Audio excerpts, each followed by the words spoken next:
Thank you for listening to BV Unmuted. I'm Kristi McNerlin, Chief Communications Officer with Blue Valley Schools. We're coming to you with the second of 3 podcasts about a mail-in bond election in January of 2023. Projects in the bond fall into 3 primary categories: facilities, safety, and technology.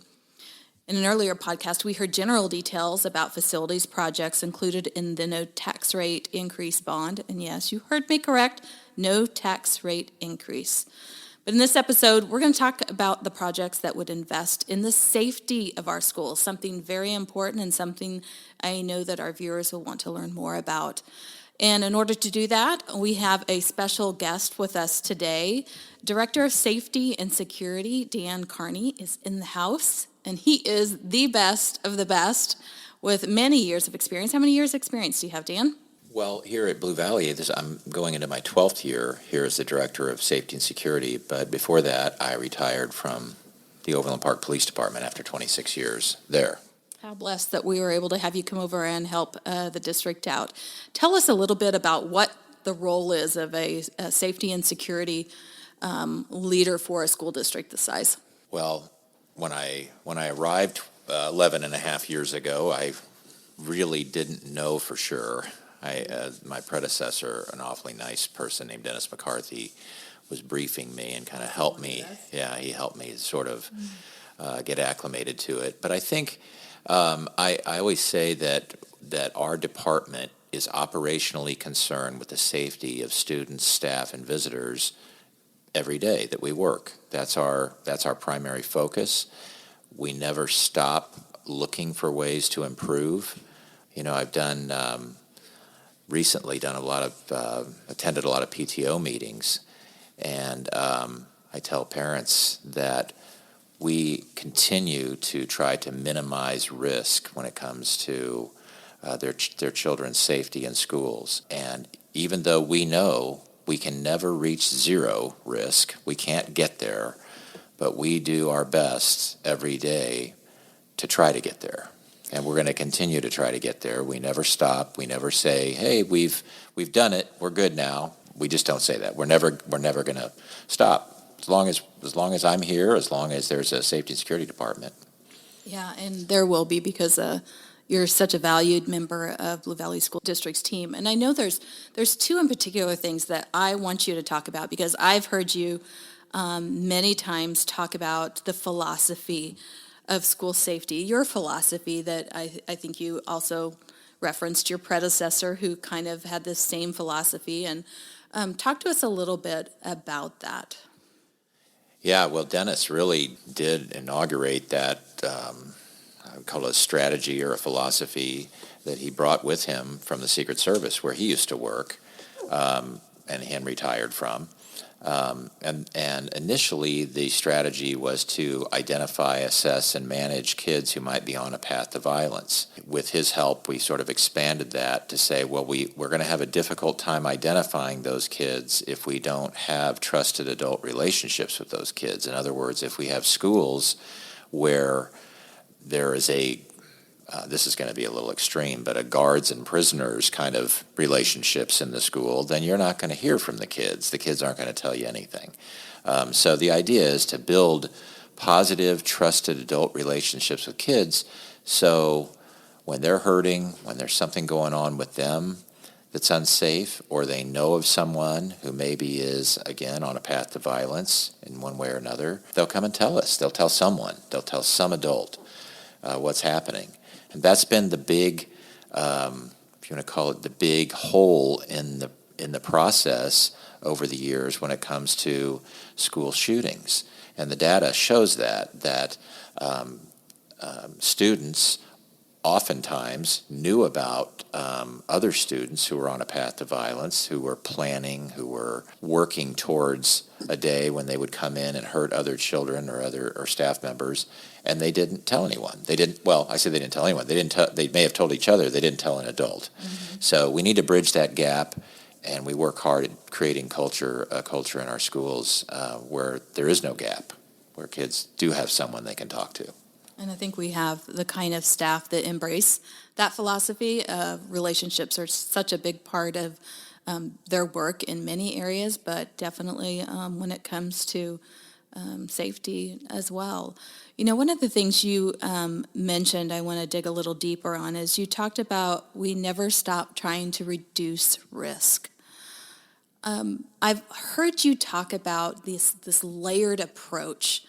Help me understand exactly what you mean when you talk about a layered approach to addressing safety. Well, I don't want to pick on the news, the media, but oftentimes if you see a story on the news about a district that's doing something new in terms of safety, it oftentimes is something physical. And I think that's makes sense because they can point a camera at it, they can talk about it, it's something you can see. But the physical security is really only one aspect and really, in my mind, not the most important aspect in a good safety and security strategy for a school district. There's many parts. There's just infrastructure, for example, that is it's not a security system necessarily. It's not cameras, card access, things like that, but it's doors, windows, locks, those sorts of things. All physical, yes, but kind of different nature to them. There's also protocol and strategies with protocol. There's what we just mentioned. There's maybe the most important, there's people. And whether those are police officers and event security people, or whether it's just all of us who are participating in building relationships with students so that we open up lines of communication. So there's all of those things working in good, logical concert, and all of them implemented after really looking at historical data so that they make sense. It would be pretty easy to just reach out and grab the next shiny object that comes along that says that it's going to help us with security. But we have to make sure, we have to ask the question before we implement anything is what problem will this solve? And a lot of times there's security things out there that really don't stand up to that question because they really don't solve a problem. So we try to make all those things work together, put them together like a puzzle so that they offer the best protection for our students and staff. I love that. And, I promise we're going to get to bond projects, the 2023 bond projects, but I think it's really important for our viewers to hear this background information so that you understand a little more about the big picture and not focus on just the components of the bond, because this has been building for a long time. We always are thinking about safety, as you mentioned, as part of our bond elections of the past. Talk to me a little bit about some of the past uses of bond dollars for safety. Boy, it's funny you mentioned that. It was just a couple of weeks ago after I had done a couple of PTO meetings that I started asking myself that question. So what's changed in the last 10 years when it comes to upgrading or maybe reducing risk? What have we done? And then kind of with an eye on the bond elections over the years. And I started kind of typing out a list, and I filled a page pretty quickly without thinking too hard about it. But first thing that happened when I came here is we had 3 playgrounds that burned up. And it was the 4th of July weekend, and I came to work for the first time after the 4th of July weekend. And over the next, I can't remember, 3 or 4 or 5 months, we really looked at that problem, and with the help of bond funding, we changed every playground in the district to a surface that is safer, that is not flammable. You can hold a lighter to anything and burn a hole in it maybe, but it's not going to catch fire the way those old playgrounds did. And we put motion lighting on those playgrounds. We put cameras on the playgrounds, and so that was one of the first chances I had to really see bond money go to work in a really substantial and effective way. And I remember thinking, if we never do anything else, I'm always going to feel great about that we did that, because it was such a nice change. And it solved a problem, like you said. Really did. Really solved a problem for us, big time. But then you go to things like the pinch point entrances. We did major constructive surgery on our schools to create a pinch point entrance where when people come to a building, they were forced into an office. I reminded parents the other night that when I first came to work here, you could walk right into a school. Front doors were open, the secondary set of doors were open, and you could walk right into a school building. Things were a little different then, I think. In a perfect world, that's the kind of it would be fantastic. World we want to live in, but that's not reality. Yes. So we made those changes, and then we eventually got around to deciding that the buildings really just need to be secure, unfortunately. Mm-hmm. And we went to a intercom system, buzzer system. We replaced all of the old analog cameras with IP cameras, real state-of-the-art, up-to-date stuff, and just kept kind of improving step by step with the help of those bond dollars. We've been able to do some tremendous things, tremendous changes. Now, some of the changes, don't require any money if it's a procedural change or something like that. But inevitably, you run into something, whether it's, I remember thinking, gosh, it would be nice to have those interior thumb-turn door locks on the classroom doors, because I'd heard so many teachers talk about having to step out into the hallway and put a key in their door lock it, and pull the door shut in order to get into a lockdown status. And I thought, well, it sure would be nice. And, of course, not having a background in construction, doors and locks and so on, I had no idea Heavy price tag, just how much money when you start multiplying by the number of classroom doors in the district. But we pulled it off, and I think it's a wonderful change. It changes the teacher's ability to quickly and efficiently lock a door and know that it's locked because of that visual indicator that we've got on there now. So. And then the most recent one, I want to talk about this product called Centegix, because it was also 2020 bond dollars, and it seems to me to be like a game changer. Yeah, I like that word for it, because I think that's accurate. And I mentioned earlier how when we make a decision to go forward with something, we look at historical data. And historical data would show that in every mass school shooting, there have been communication issues. And typically, we know that these horrific events, occur very quickly. There's not a lot of time to get into a lockdown to protect everyone. And so the faster we can communicate, that action, the better off we're going to be. And so with this new crisis alert system that's brought to us by Centegix, every employee in the district will be empowered to put a building into a lockdown, lights out, and they'll do it with a push of a button. Looks like an ID badge, but that they would have on their person, and be able to, by pushing the button on that card, be able to put a building into a lockdown in a matter of seconds. And that's a game changer. I don't think there's any question about it, because of all those communication issues that come into play in a situation like that.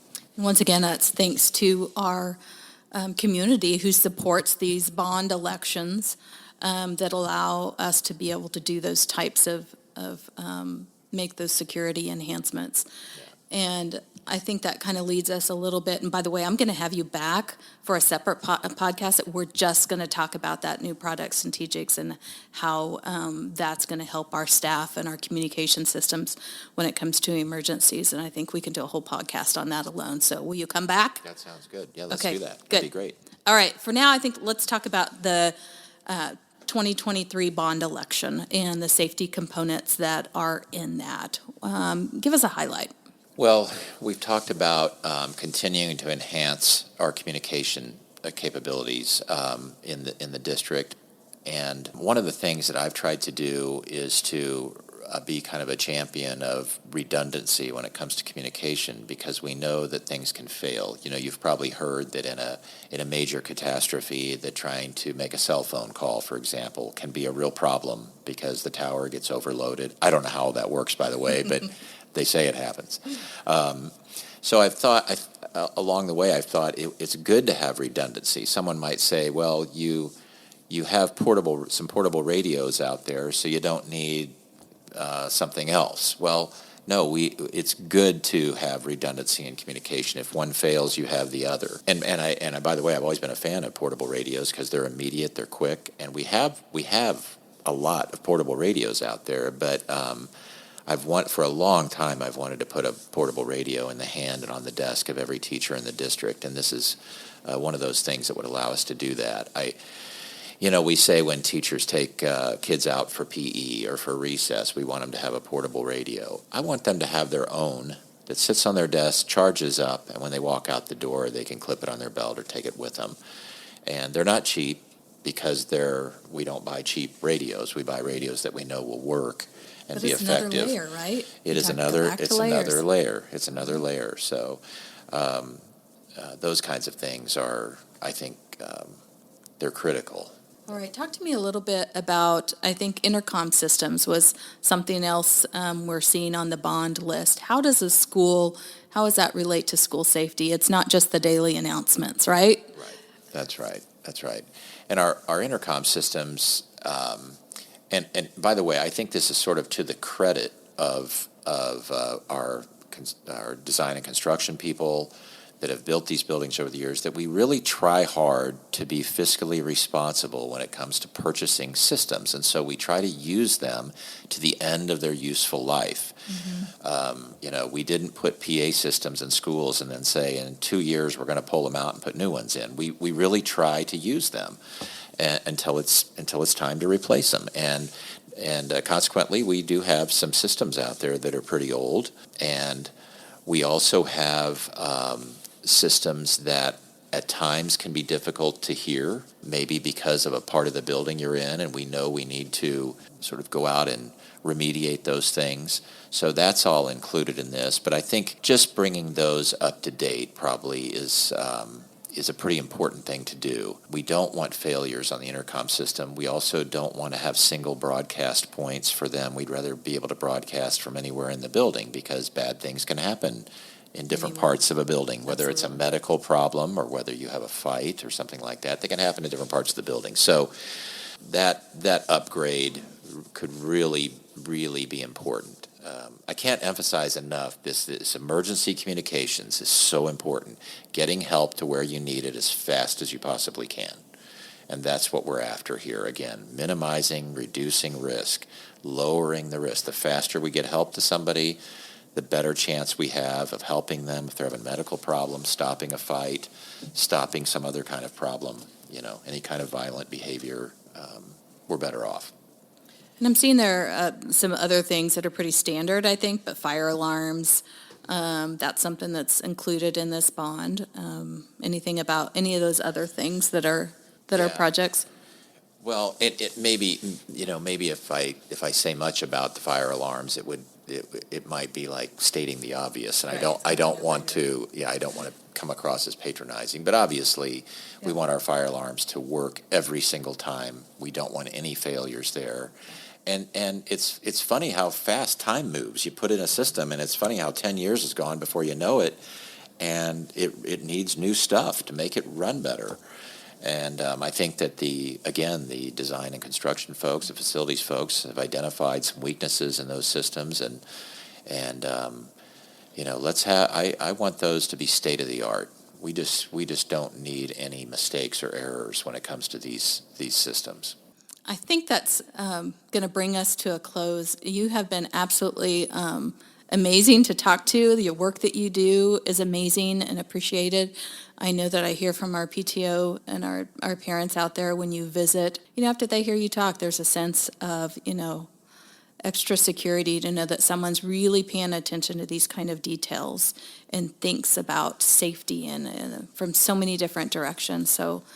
Yeah, I know after going to a lot of these PTO meetings, which have been at elementary schools, that, I'll mention to them that I have a granddaughter now, and it makes me really think about how, how that kind of draws your attention to something when you see that little one running around and how much you care about them, that you want it just hits you. These schools have to be safe.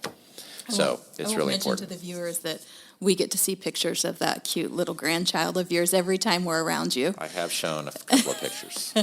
Yes, you have. Yeah. And the way she giggles is the way we hope it is for everyone. She is sweet. Yeah. But thank you, Dan, for helping our viewers understand more about Bond 2023 and just how bond dollars have helped support security enhancements over the years. In our next episode, we'll learn more about the technology projects that are included in Bond 2023, and listeners can learn more about Bond 2023 by visiting www.bluevalleyk12.org/bond. We have a webpage dedicated to our bond. You can see projects by school and also have some other opportunities for you to learn about the bond coming up. Be sure to check out our video. We have a complete video on the front page of our bond website that really kind of summarizes the bond as a whole. I would encourage all listeners to take a look at that. And what we need you to do is make sure that you're a registered voter, and then please remember to vote. The bond election is at the end of January. Ballots are due January 31st by noon. If you're a registered voter, you will automatically receive a mail ballot. You don't have to register separate for this election. If you're just a registered voter, you'll automatically get it. All you have to do is cast your vote and then mail it back in. So it's as simple as that. So we'd appreciate making sure we have as many people voting as possible. And we'll catch you next time to talk about technology. Thanks again, Dan Carney, for joining us today. You're welcome.